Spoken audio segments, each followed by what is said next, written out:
পারি, আমিও কাউকে রেপিস্ট বলতে পারি, আমিও বলতে পারি কেউ রেপ কেসের আসামি।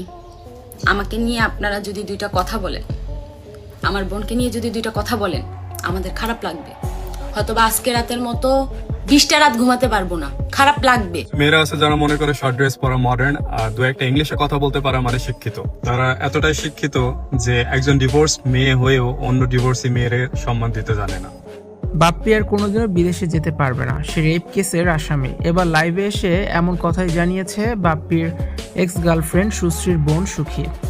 ভিউয়ার্স, পুরো ভিডিওটি দেখে অবশ্যই আপনার মতামতটি জানিয়ে দেন।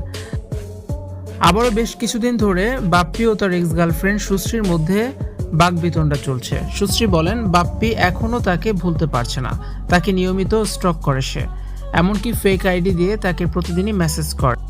সুশ্রীর এমন কথা বলার পর একটি ভিডিও বার্তায় বাপ্পি বলেন সুশ্রী নিজেই তার কাছে ফিরতে চায়, তার সুশ্রীর ক্যারেক্টারের ঠিক নেই, এমন বাজে চরিত্রের কারণেই তাকে ছেড়ে দিয়েছে বাপ্পি। বাপ্পি বলেন ছোট পোশাক আর দু একটা ইংলিশ বলে সে নিজেকে স্মার্ট প্রমাণ করতে চায়।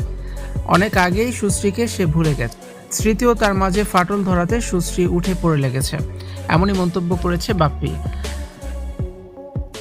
আবার স্মৃতিও বলেছেন সুশ্রী নিজে বাপ্পির কাছে ফিরে আসতে চায়, বাপ্পি তাকে পাত্তা দেয় না। এরপর আবার সুশ্রীর বোন সুখী লাইভে এসে বলেন বাপ্পির নিজের চরিত্রেরই ঠিক নেই, পৃথিবীতে কোনো ছেলে না থাকলেও সুশ্রী বাপ্পির কাছে যাবে না।